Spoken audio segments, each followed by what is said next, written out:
Last month, I bought an old desk from a thrift store near my apartment.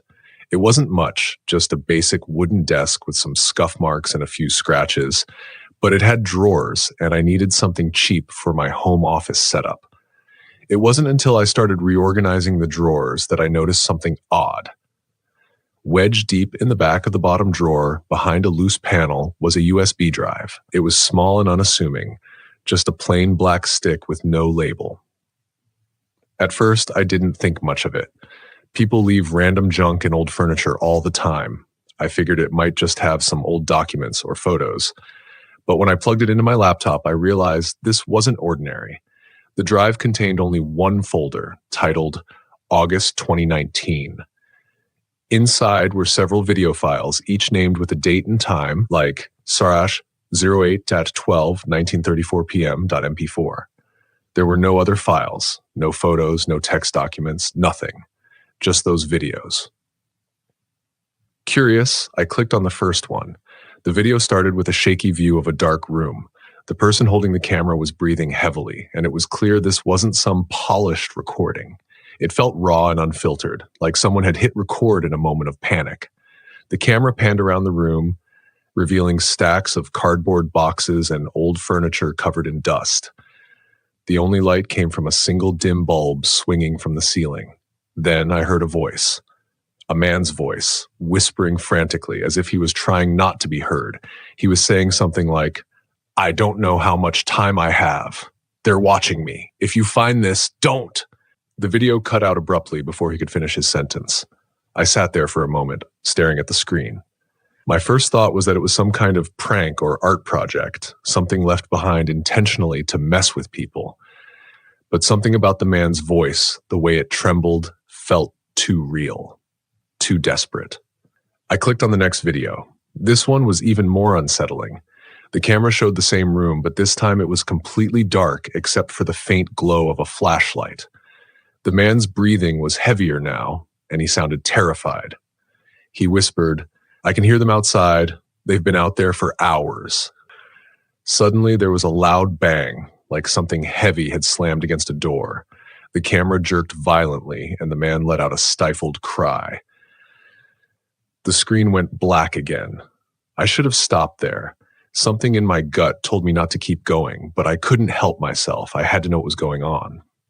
The third video started differently. This time, the camera was pointed at a window, and outside, I could see nothing but trees and darkness. The man whispered again, saying, "They've surrounded the house. I can see them moving out there. It's like they're waiting for me to slip up."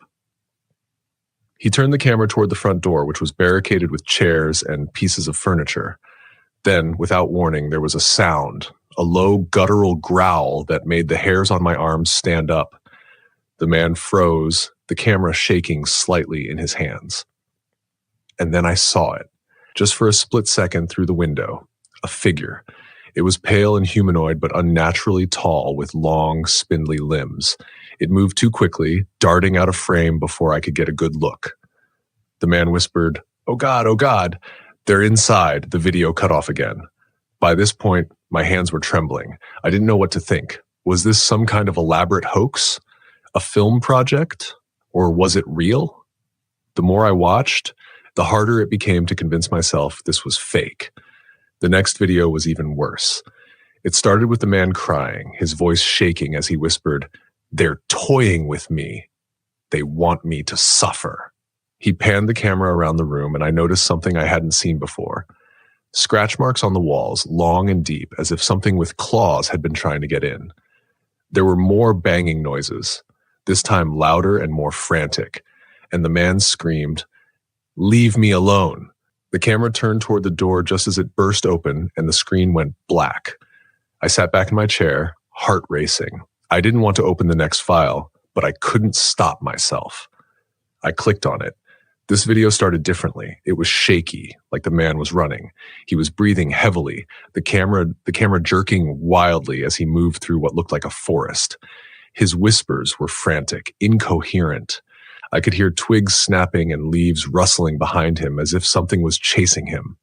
And then out of nowhere, he tripped. The camera hit the ground, and for a moment, all I could see was dirt and grass. Then the camera was picked up, but it wasn't by the man. Something else was holding it now. The camera slowly panned up, and I saw the man lying on the ground, motionless. A pair of long, clawed fingers reached into frame, and the video ended.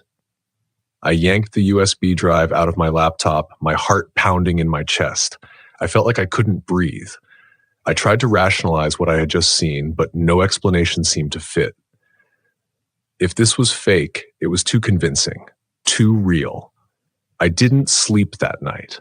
I couldn't stop replaying the videos in my head, the man's terrified whispers, the pale figure in the window, the clawed fingers at the end.